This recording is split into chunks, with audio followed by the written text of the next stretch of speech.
Hi there, we're going to be talking about the properties of real numbers today, and what this is these are some of the rules that we're allowed to use when we're working with real numbers.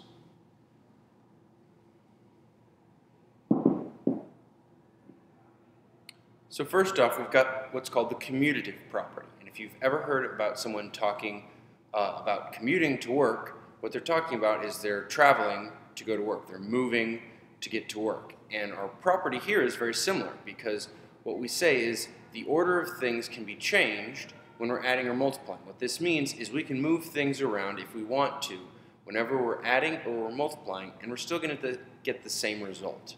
So if we look at these examples here, we've got 5 plus 7, and we say that this equals 7 plus 5.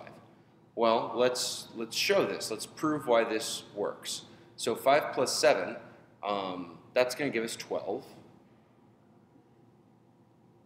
And over here, 7 plus 5, that's also going to give us 12. So 12 is equal to 12, so that means that this works whenever we're adding. Now let's check down here for multiplying. If I've got 2 times 16, then that's going to give me 32. And 16 times by 2 is also 32.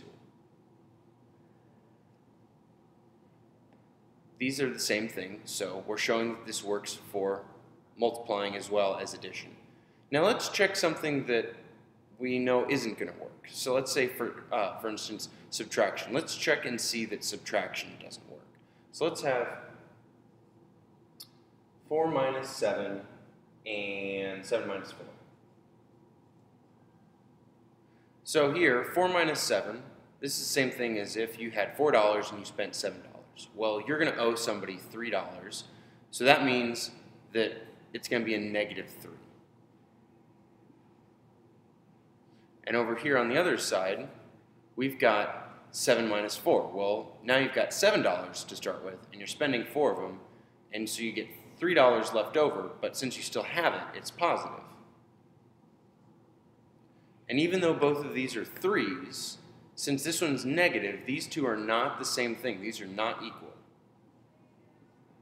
This is a not equal sign right there. These are not the same thing. So we see that this only works when we are adding or when we are multiplying. It will not work for subtraction, and it also does not work for division.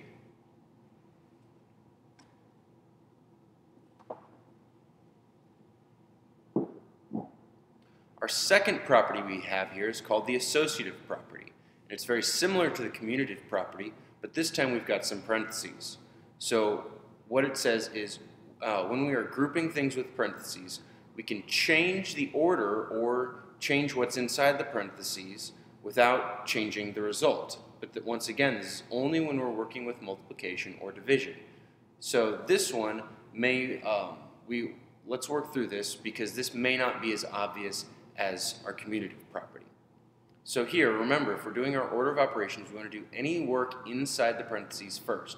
So I've got 8 plus 6 for starters, and that's going to give me 14. I still have this plus 3 over here, so we're going to bring that down. And then 14 plus 3 gives me 17. So hopefully, if this works, we should get the same thing over on this side here. So I've got 6 plus 3, and that's going to give me 9. I still have my 8 right here.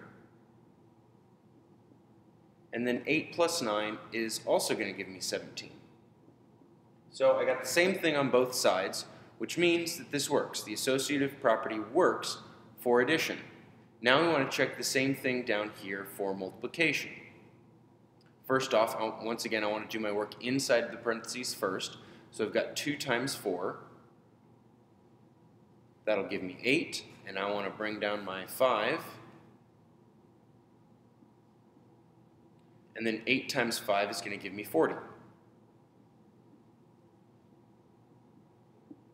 So let's check the other side over here. I've got 4 times 5 for starters, which gives me 20.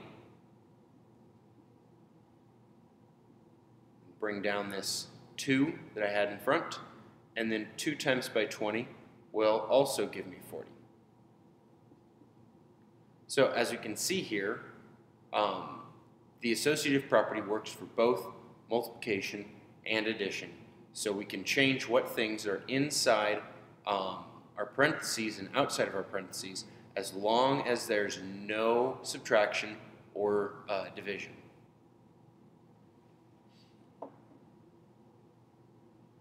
We've got our last property we're going to talk about here, and this is what's called the identity. And this works for both adding and multiplying. And what we say is, for instance, adding 0 to a number will not change our result. And if you think about it, 8 plus 0 is still 8. If you've got $8 and you add $0 to what you have, you still have $8. This is a concept that we need to be aware of because we're going to have to use this, and we're going to, especially when it comes to solving out equations later on. Also, we have multiplying by 1 will not change our original number. If I multiply 22 by 1, I'm still going to have 22. Both of these are called our identities. Even though we use two different numbers for them, we always use 0 when we're adding, and we always use 1 whenever we're multiplying.